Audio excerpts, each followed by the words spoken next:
Good morning, Bob. How are you? Good morning. How are you? Are you getting more comfortable with this? I'm trying, Bob. Thank you very much for the opportunity. You know I appreciate it. I thought I'd start with a couple of broad quotes regarding, this tragic death of George Floyd. Sure. Go ahead. Well, and I believe you're a reverend. I thought the one quote from Luke 19-4 was interesting. And when he came near and he saw the city, he wept over it. Mm-hmm. I thought that was interesting. I thought to myself, I said, well, assuredly, if Jesus Christ would come to see the state of our cities, in particular the rioting, the looting, the disappointment about this death, the discouragement, I'm sure he'd be very discouraged. I thought, and I thought it was telling it's more about the state of man, perhaps, or the fallen nature of man, rather than it is the individual instances of what occurred. The evil that occurs, and then retribution. As a matter of fact, I quoted someone else who I read a lot of when I was young, Nietzsche. Even though I didn't agree with all his concepts of the Superman, etc., he's an interesting read. He stated in line with that, whoever fights monsters should see to it that he does not become a monster. Oh, yeah. The one that fights the monster makes, yeah. Okay, that's a good quote. Yes. Yes, and I thought that was relevant because as many people have complained, I mean, this tragic death is not going to be come back. He's not going to come back to life as a result of us doing improper actions. And these riots and demonstrations, I don't know what your feelings of them are. We had some real severe rioting during the Rodney King beating. I think it was that 1991. And that's when this Insurrection Act was, I guess, modified because there was the rioting with Rodney King. I don't know. Every time something bad occurs, unfortunately, people sometimes think that it's going to be solved by legislation. When we had, for example, when we had the 911 event bombing, then the Patriot Act comes into place, which they've been trying to pass for some period of years. When the unfortunate Rodney King case occurs, you have this increase of the Insurrection Act. And it's as if both parties seem to think that you're going to cure the problem by legislation. I don't think that's necessarily at all true. And I think perhaps one could argue the Democrats are more likely to think that than the Republicans, even though I believe it was primarily the Patriot Act was passed by Republicans. There are other solutions. When these people riot, I don't see where's the plan? We're just rioting. What do we want? And even if they get off, and I do believe the rioting could have been prevented if the officer would have been prosecuted almost immediately, and he should have been, not prosecuted, but arrested.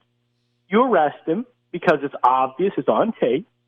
He makes bond, then you look at the case closer to see if he should be indicted by a grand jury. That wasn't done. And then the other three men still haven't been even arrested.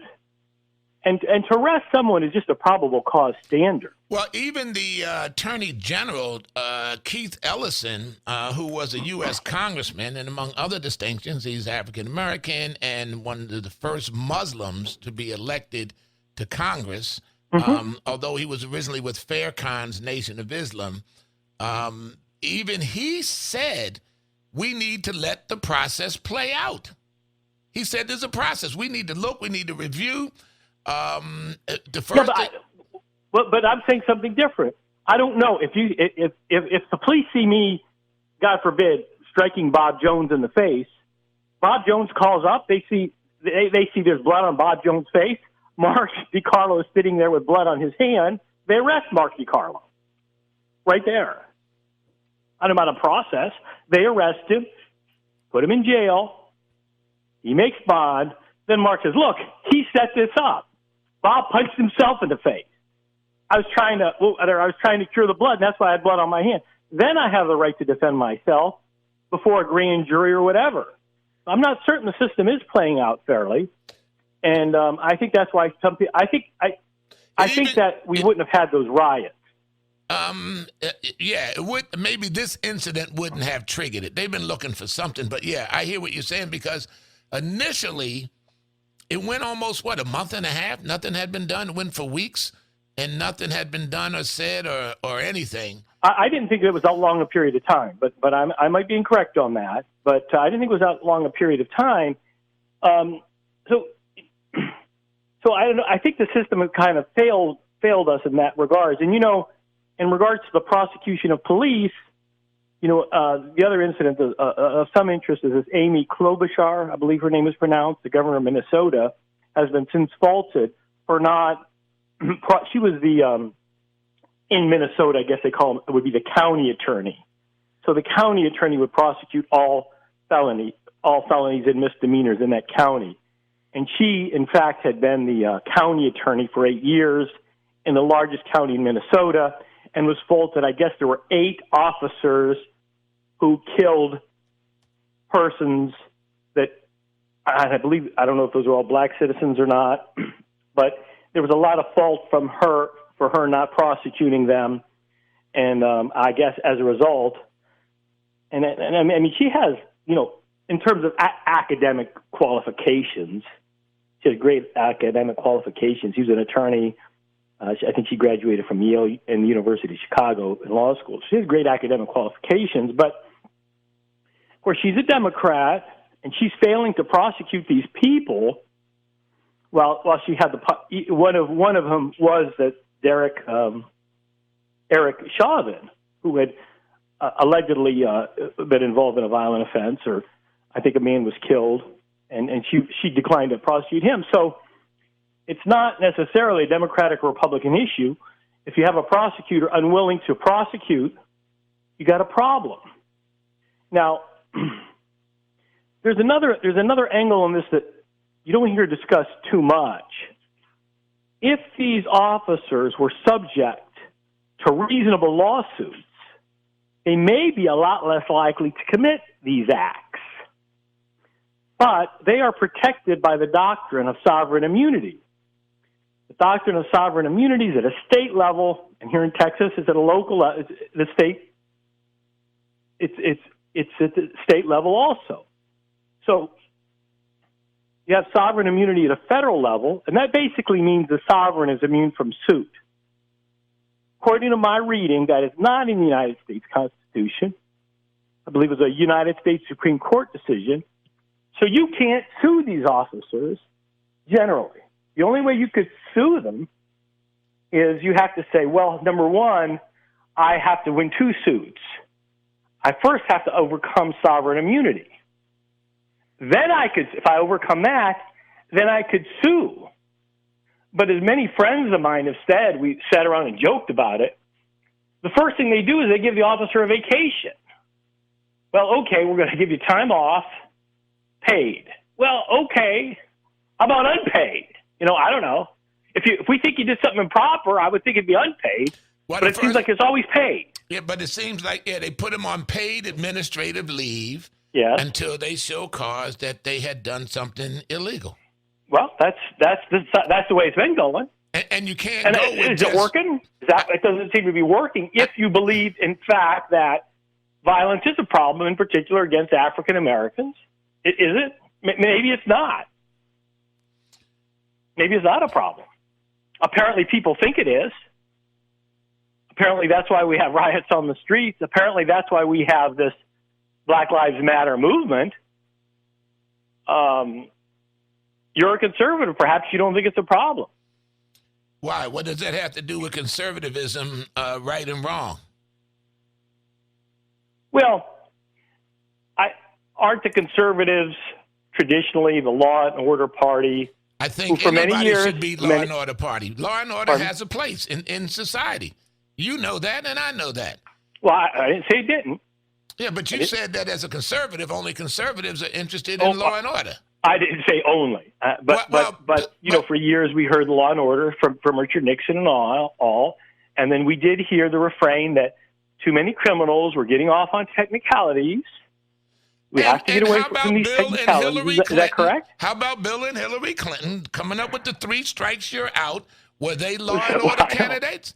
Were they law and order proponents? And then of course Biden. Senator Biden supposedly was the one that criminalized much of his. And I was just speaking about Amy Klobuchar, the Democrat, who was when she was the county attorney in Minnesota, she wasn't prosecuting any of these cases. So I'm not, I'm just speaking in generalities at times, to have a conversation. But it is true was Biden who passed those onerous. Well, let me just say this to you. Don't you think that I, with the color of my skin, have not experienced what you hear? I think you have. I have. I think you have. I'll tell you one reason. I was thinking about it this morning, and you may not be comfortable in talking about it, but I had pretty extreme problems. One in particular with talk show hosts in Corpus Christi, Texas. And I thought to myself this morning, Bob would never be allowed to do that. Bob couldn't speak to a citizen like that. Bob couldn't have someone on his show threatening to impliedly kill me. Is it because Bob's black? Well, maybe so. I don't know. Well, and when I say I don't know, I'm hypothesizing that I don't have all the answers. Right, I understand it. And I'll tell you of an incident, even as a talk show host, that I experienced here in Corpus Christi, okay? We're talking with local attorney Mark Carlo, and he brings up issues that are stimulating and things that we do need to think about. He was talking about law and order in juxtaposition to seemingly because of certain laws, it's very difficult to go after police who may violate laws or rights initially without doing some legal things. And then he talked about in terms of particularly with minorities. Is that fair to say? And said yes, it's fair. Yes, and that is fair to say that sometimes it's very difficult to prosecute officers, as Amy Klobuchar failed to do for political reasons. Right. Because many of these district attorneys, et cetera, are voted in. They accept, obviously, donations. And then they're protected by sovereign immunity at the state and federal level. Right. And one has to overcome that sovereign immunity in order to sue them. And the outrage. If, in fact, that was abrogated or done, I didn't mean to interrupt you, but if that was abrogated or done away with to a certain extent, it was easier to sue them, you may have less of this brutality was the implication. Right, and to the extent that law and order is, and you didn't say this, but apparently is a code word for those who support the police to maybe an exaggerated extent or extent over beyond it, which also gives them cover to do stuff that they do. And the question was, and you're a conservative, maybe, and so I got into hold it. It's almost like law and order. I'm a political scientist by degree. I have a degree. That's great. From Temple University. I was a liberal arts major because I wanted a well-rounded education, and I minored in the administration of justice and law. And so the situation is that I have experienced this because of the color. Even to this day, Mark, I'm going to tell you this. I can be driving, it doesn't matter where. If I'm pulled over, I pull over to the side, I put my hands on the steering wheel, both my hands, okay? And if it's at night, I turn on the interior light of the car so that they can see in the car. And I hold until they say turn down the window, because I don't do it before they say it, because that's suspicious to some of them. Why you got the window down already? And I'll turn it down, and I'll say, he'll ask me stuff, and I'll say it's in this pocket right here. Can I get it? And I'll give them other information that they need to know, and I do that. And it's just a matter. It's just a matter of what I do, and that I would do because I know. But here's the situation. I was in Corpus Christi. I was driving the 14th. Let me interrupt you 1 second. Go ahead. What if you're a little bit off, Bob? What do you mean if I'm a little bit off? I don't know, but I want to tell you the story. Okay. You're 100% sane, let's say, productive adult. You work. You've got a family. Yeah, but I do what I you're need 100%, to do. You know, but what if you're a little bit off? You know, what if you're having a real bad day? Yeah, well, I don't have a bad day like that. Well, but I'm saying.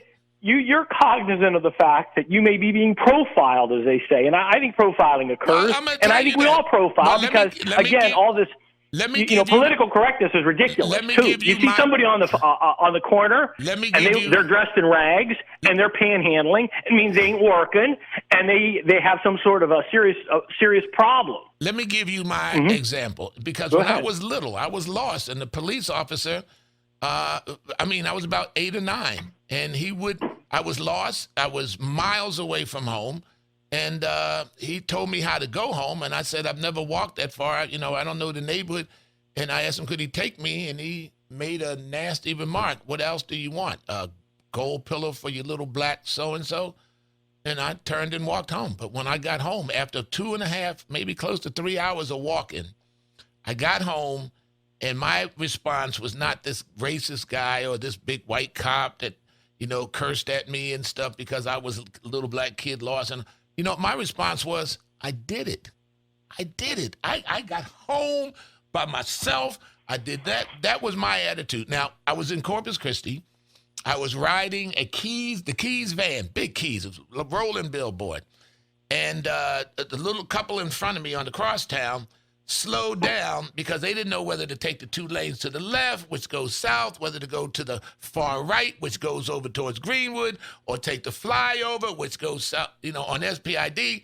And they slowed down in the middle of traffic, and I almost ran into the back of them. I looked into my new 2 mirrors. I couldn't go to the right because there was a car coming up, and I left, so I swerved to the left to avoid hitting them. And after I passed them, I moved back into the middle lane so I could go over the flyover. Well, about 6 cars back was an unmarked police car, Corpus Christi police car, stealth car, I guess. This guy follows me over the flyover. He puts his light behind me. I figure he's got somewhere to go. Yeah, I don't think he's after me. I pull over to the right lane. He pulls over there behind me, and then he pulls me over right on by before it starts over there, Carlo, on the highway. He puts me in the car. He comes up, and he asks me for my driver's license, insurance, and all, and I give him my information. He goes back and sits in the car. 5 minutes goes by, 10 minutes goes by, 15 minutes go by. So I'm wondering what the situation. So I open the door to get out to ask him, why? Because I got to go somewhere. He opens his car door. He gets out. He crouches behind the window, reaches down, takes his gun and pulls it halfway out of his holster and hollers at me, get back in the vehicle, get back in me. And I'm in the vehicle, says 1440 keys all over it. And I'm, get in the vehicle. So I get back in the vehicle. I'll get in the vehicle. So I sit in the vehicle another 10 minutes or so, and up comes the, what's the code? Those guys, the marshals. He's going through his record, finds that I have 1 traffic ticket that's outstanding, and calls the U.S. Marshals to come and arrest me for the traffic ticket. So they pull up one on one side. This is all in broad daylight. They pull up on one side, the other one put the other side, and they got their hands on weapons. And I said, hey, look, guys, I don't know about this guy back there in this car. You want me to put my hands up, I'll put him up. You want to put him on my head, I'll put him in the head. You want me to assume the position, I assume the position. You want me to get on the ground, I get on the ground. I don't know what this guy is talking about. And they said, well, you have wanted. And then they said, okay, and we talked. And they just said, okay, look, just meet us over at the police station. Go downtown, and we'll meet you down there. That's what they said. And they let me drive away. Now, later on, they filed charges. I'm in the municipal court, and I'm sitting in municipal court, and there's 2 or 3 other people in there that's in there for the same case as I am. They come out, and the prosecutor drops all their cases and just holds me. And now I got to go into a hearing. And it goes on from there, by which I defended myself. But it came to the bottom line is they had the wrong information. They couldn't back up what they said, the two officers, and the judge threw it out. But I went through that, and I found out that this guy just didn't like me. And he was Hispanic. But you're assuming. Look, he was Hispanic. I agree with you, but it may not. We don't know for certain. I know for certain because he saw me again. It's a reasonable assumption. He saw me I believe. again a year later in another part of time and gave me and I got a text that came in from Michael Mark.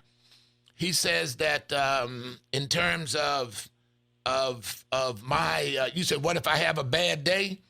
He said, it doesn't matter if you're having a bad day, even if you still are supposed to show respect to the uniform in the military, even if you did not like the man you were serving under. He gave you an order, you followed it because you respected the rank of the uniform. Mm-hmm. So we're not in the military right now. Yeah, but I still give We're police... civilians and we have certain civil rights and due process rights, and you might have a bad day. But I still give police officers due respect. Yeah, I do too. I do too, Bob. I just do. This other guy just had a bee in his bonnet, man. He took me through changes. And later on, when he tried to come in and corroborate the testimony of another, I said, the officer, could you ask him to stay outside? When it was over and done, and he didn't even know the location, the thing, he couldn't really see. All he did, he saw the van and wrote me up. But here's the bottom line. When it was over, I said, look, I know you guys have a hard job. I appreciate what you do. And you're in my prayers. Don't pray for me. I don't need your prayers. That's what he said. And he walked out the door. He later saw me, a year and a half later on another part of town, and he wrote me another ticket. When I went down to pay it, come to find out he hadn't even gotten around to filing it, so that was dropped. But twice the guy tried to get me. Well, that doesn't bode well for this man. It doesn't necessarily bode well for what we're talking about, that there may exist a problem. Yeah, because I found out a lot of racism is Hispanic against black. I know in Philadelphia it was blacks against Koreans, because after they had rioted in the 60s, burnt down all their stores, nobody would come in and rebuild. There were Jewish owners at the time, and the Koreans came in and and tried to rebuild the stores, and they would go after them.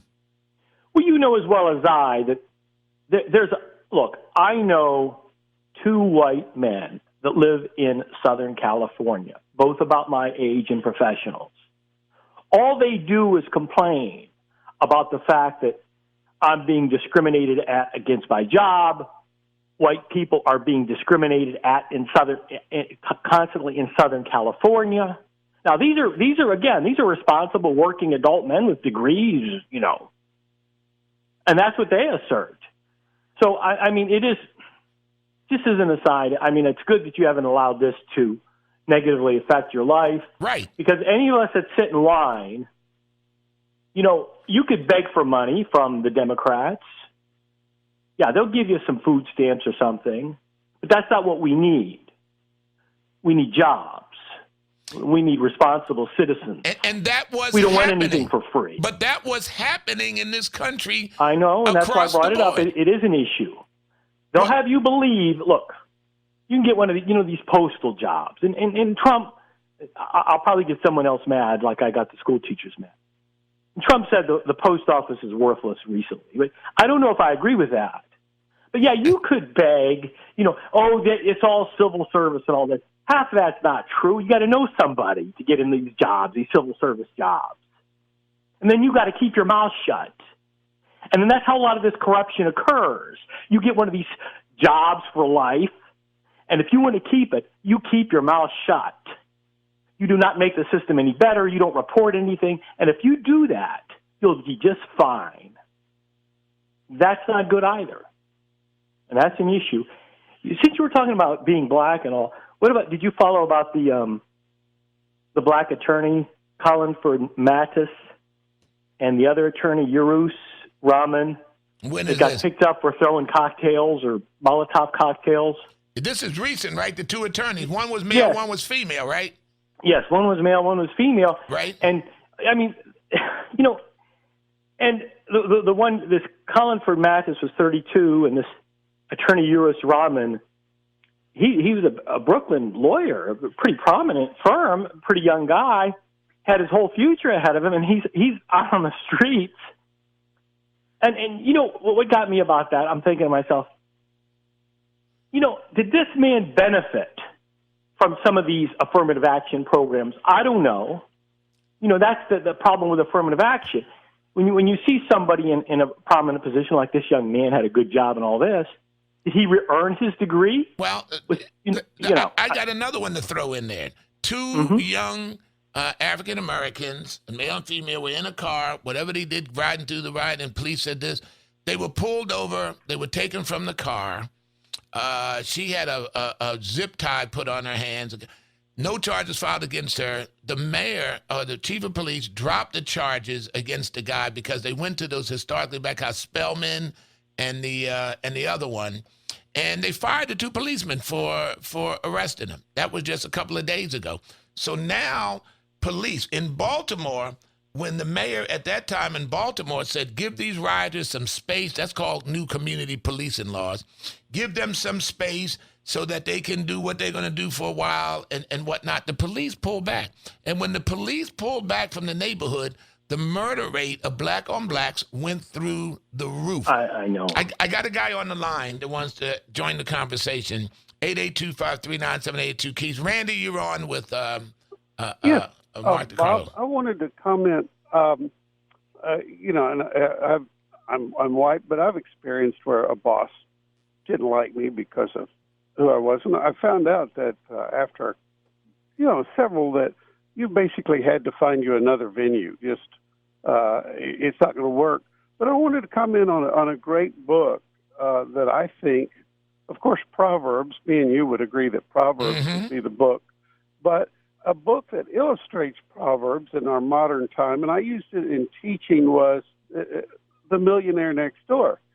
And it's basically what groups go and not obtain wealth, but who builds wealth. And what I taught in a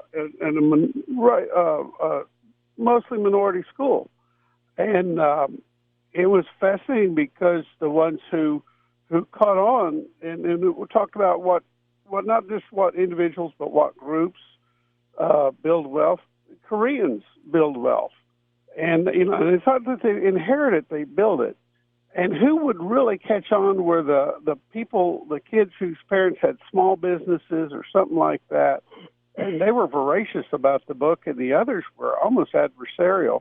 And so we see people and they're held captive by the groups within their community, these Acorn and things like that. They're not allowing for any growth. Or free thought or free speech. It's like Joe Biden said, if you can't decide whether you're going to vote for Trump or me, then you ain't black. Oh, yeah. And so you get, in my background, we were Hicks and closed-minded. And it took several generations, but I watched my cousins. But let me interrupt if I can. Go ahead. And I'll let, so Mark can get back in here. But the bottom line is that's exactly the businesses, the stores, those who have broken out of the pack, those who have broken out of the group, decided to become entrepreneurs, small businesses, shops and all. Those are the things that are being destroyed in those neighborhoods. Oh, yeah. And the incentive to do it. It's just terribly destructive. It is. Mark, did you want to respond? I'm vaguely familiar with that with that book, and I think it's probably worth a read. He's stating that he was Hicks, and I don't know about that. I don't know about that either. To classify some people that are of modest origins and speaking colloquially, and perhaps had certain kind of values. A lot of times the educational systems encourage us to leave our colloquial visions of the family or the human heart or even religious views in a lot of these institutions.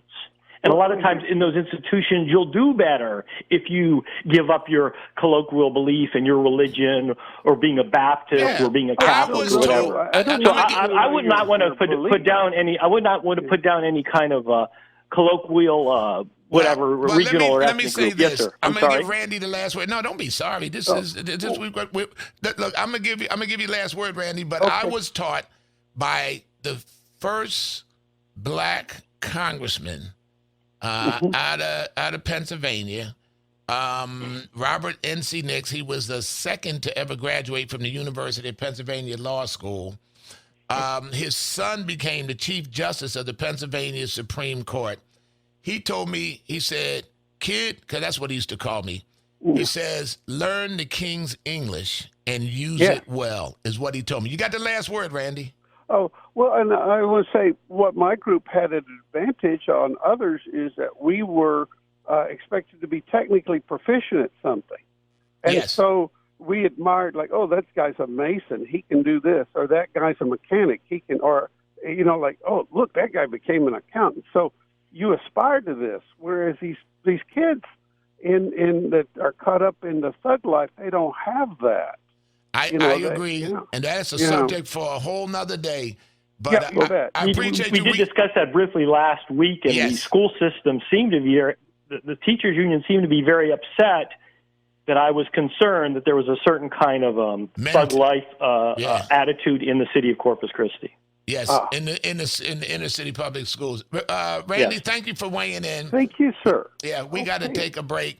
And let me say this. I went to a high school where whether you took the general course, you know, like general math and stuff, or you took the college preparatory, which I did, which had, you know, calculus and algebra and trig and all, everybody had to graduate with a trade.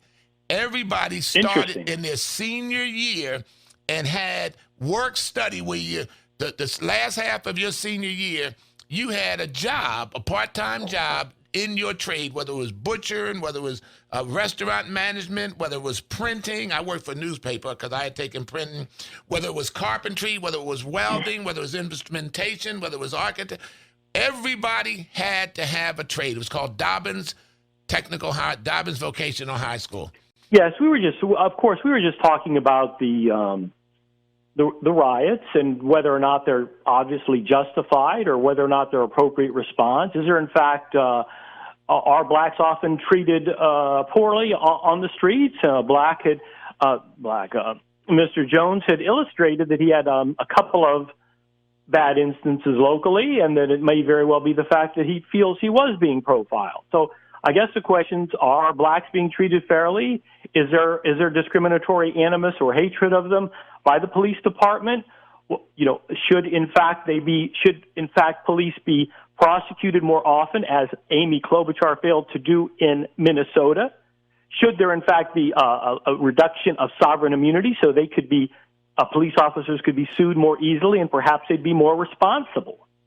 Those are some of the issues. Yeah, but the bottom line, the main question is, did it justify the riots and the destruction that you saw and that Democratic mayors allowed to go on unabated for a couple days? No, and that's what Trump's saying. He brought out that old canard, which I disagreed with him. I think it was very unwise. I'm the law and order president. This isn't going to happen, which I kind of agreed. Of course, he's from the East Coast. He's very blunt. I kind of agreed with his sentiment.